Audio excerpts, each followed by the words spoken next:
जिस रात पहरा देते वक्त मोहम्मद अली बैठा था, उस जगह पर उस चुड़ैल का बच्चा सो रहा था जो मोहम्मद अली के नीचे आकर मर गया था। मोहम्मद अली ने गले में ऐतल कुर्सी पहनी हुई है, इसलिए मोहम्मद अली को वो मार नहीं सकती थी, इसलिए इसको तकलीफ दे रही है।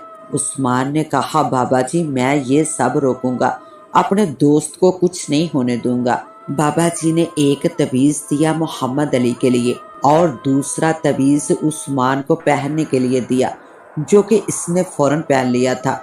उस्मान ने बाबा को कल फिर मिलने का कहा और अलविदा किया, पर किस्मत को कुछ और ही मंजूर था। उस्मान जैसे ही घर पहुंचा तो मोहम्मद अली इस कदर पागल हुआ कि खुद को फांसी लगा ली।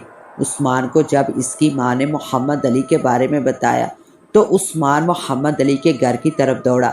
जैसे ही वहां पहुंचा, इसका यार खुदा की तरफ जा चुका था।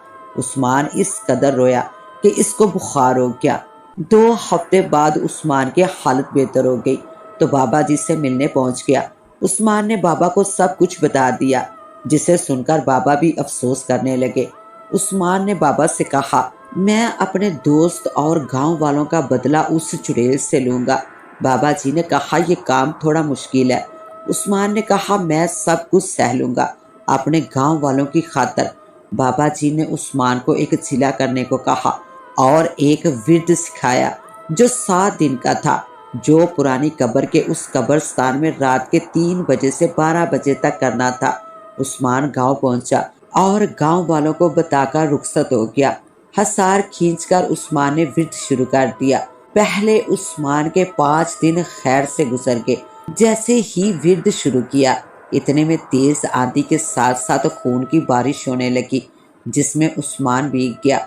इतने में मोहम्मद अली आया और कहा कि उस्मान चिला बस कर दो, मैंने चुड़ैल को मार दिया है। इतने में एक और आवाज आई, उस्मान अपना चिला पूरा करो।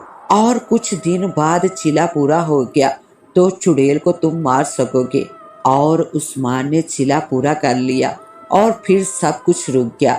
अगले दिन आखिरी दिन था। उस्मान ने जैसे ही पढ़ना शुरू किया तो वहां सारे दरख्तों को आग लग गई और उस्मान ने कहा, मैं इसे मार डालूंगा। चिला छोड़ दो। बहुत से ढांचे उस्मान के हसार की तरफ बढ़ने लगे, लेकिन जैसे ही हसार से टकराते तो गायब हो जाते। बाबा जी की आवाज आई, उस्मान चिला पूरा करो। कुछ देर बाद उस्मान का चिला पूरा हो गया और एक पुरानी कब्र फटी, जिसमें एक नीली सी रोशनी निकली और इसमें से एक तलवार और कबूतर बाहर निकला। बाबा जी वहां पहुंच गए और तलवार और कबूतर पकड़ लिए। इतने में वहां चुड़ैल भी पहुंच गई। इसके उल्टे पांव थे, चेहरे का सारा गोश्त जला हुआ था और खौफनाक आंखों से श्वाएं निकल रही थी। उस्मान को घूरते हुए चुड़ैल ने कहा, मैं तुझे छोड़ूंगी नहीं। उस्मान ने कबूतर चुड़ैल के आगे कर दिया, जिसको देखकर चुड़ैल डर गई।